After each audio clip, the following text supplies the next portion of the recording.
Okay, so the next one we're going to take a look at is I have a simple circuit, or at least hopefully pretty simple, of a voltage source here. I've got a resistor over here, and in parallel with that resistor I have a capacitor, our brand new component. The information that I have to go along with this is that my voltage source is 18 volts. My capacitor has a capacitance of, no wait, that's the other one. Gotta be careful with this. 10 microfarad. And this over here is 72 ohms. In case you're wondering why there's confusion, those of you who aren't actually seeing the homework for the students, I'm doing a similar problem to the one that shows up on the homework, but I changed the numbers so that they still have to do the work and whatnot. So, I ask two questions. I ask, what is the charge on the capacitor? And I ask, what is the power consumed in the resistor? Okay, so let's take these one at a time. I want to find the charge on the capacitor. We've got two equations that deal with charge and capacitors. So one of them was we had the capacitance equals our charge divided by our voltage across it. The other equation that we had was our potential energy equaled 1/2 our charge times our voltage across it. In either case, we probably need to know our voltage across it. I don't see that written in here anywhere, so that could be bad. Alright, well we've got a circuit, and I want to find out something about voltages. Wasn't there a trick that we learned that dealt with voltages? We had tricks for a bunch of different things. We had one for voltage, we had one for current, and we had one to deal with resistances. We're going to find soon that we've also got one to deal with multiple capacitors, but we'll get there. I want to know about voltage, so why don't I use the trick that we had for voltage? It was loop rule, Kirchhoff's loop rule. Okay, well loop rule says on a closed loop in a circuit, no matter where I go or what I do, as long as I close a complete loop, all of my voltages have to add up to something. 0. It was like the ski lift. Remember we talked about the ski lift? You can go up the ski lift and then skate or ski down the hill. I'll go ahead and draw this out so the people who haven't seen this or have forgotten aren't completely confused. I have a ski lift that takes me up the hill so that I can go ski. I get up the hill where the ski lift is like the battery. It puts the energy in the system. I get to the top of the hill, and happy as I am, I will be even happier because I will have so much fun. I will begin skiing down the hill, and I will turn all of that potential energy that I got here into fun.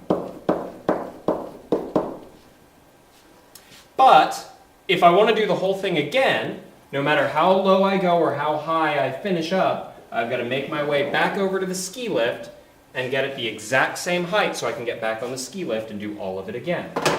By the same token, anytime I do a closed loop around a circuit, I come back to where I start, I have to have all of my voltages, which are related to my energy, my potential energy, those have to add up to be 0. Okay, so I'm going to go across my battery like I usually do. And when I go across a battery, batteries give us energy, so that's going to give me plus 18 volts. I'm going to go around this way, and I care about what's happening on the capacitor, so I'm going to go over the capacitor. The capacitor is going to eat up and store some of that energy. Okay, well, minus the voltage across my capacitor. And then I go back over here, and I come back to where I started. So according to Kirchhoff's loop rule, these have to add up to 0 volts. Oh, well, that looks simple. I add VC, my voltage across my capacitor, over to the other side, and I find out that, hey, the voltage across my capacitor is equal to 18 volts. Well, that makes sense. because it has to come back up to 0, so that means that the battery is giving off 18 volts, and whatever went into the capacitor is stored there. It's holding on to it. It's got 18 volts worth of energy in there. We could actually find the full energy using this, but we're not going to do that right now. We're just interested to see what I'm looking for the charge, right? The charge. Okay. Well, that brings me to my next question is, now we've got our voltage, so we could look at either of these, but I want to find my charge. Do I know my potential energy? I don't have anything that has joules on it. What about this other equation? I want to find my charge. I know my voltage. So if I know my capacitance, I could solve that. Okay, capacitance has units of farads. Hey, I've got it right there. 10 microfarads. Okay, so I'm going to go C equals QV, where C is my capacitance, Q is my charge, and V is my voltage. I want to find my Q, so I'm going to multiply both sides by my voltage, and we end up with my favorite form of the equation. Q equals our voltage times our capacitance, QVC. So now I know my voltage is 18 volts. I know my capacitance, which was given to us, was 10 microfarad. When I plug those in, I've got 18 volts, 10 microfarads, which is 10 times 10 to the negative sixth. We end up with, this would be the equivalent of 180 micro, a volt times a farad. I think we've looked through this before. As long as we're putting things in SI, we usually get SI out, and our unit for charge is coulomb.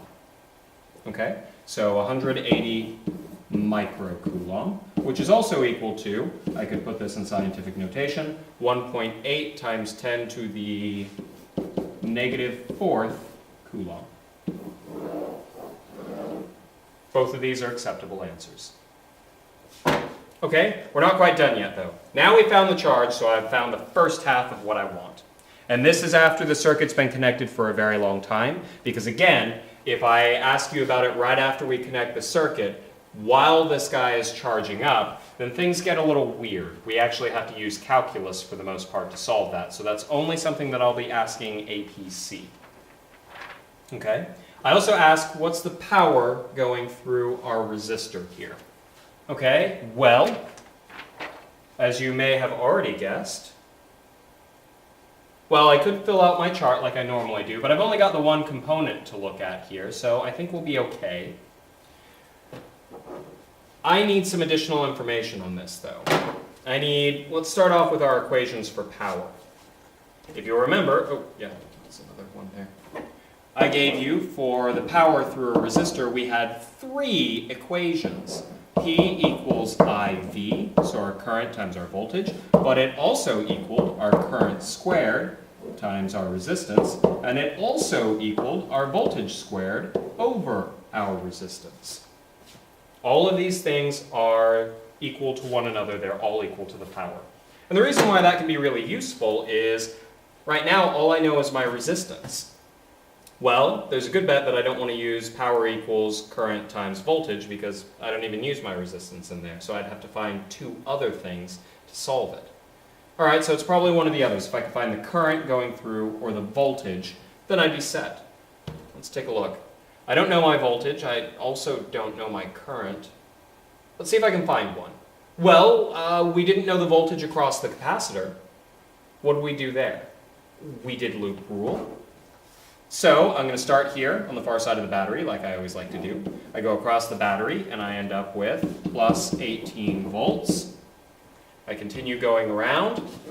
This time I'm going to go through my resistor, and I'm going to lose whatever I have from the resistor. So that's going to be minus the voltage across my resistor. And then I end up back where I started.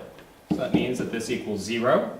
And lo and behold, we find that the voltage across our resistor is also 18 volts. Okay, the resistor was 72 ohm. R equals 72 ohm. And I wanted to find the power. I know my voltage and my resistance. Why don't I use the last equation? V squared over R. So my power is equal to V squared, which is 18 volts squared, over R, which is 72 ohm, which, if I've done my math correctly, should come up to 4.5 watts. That's the power being consumed by that resistor.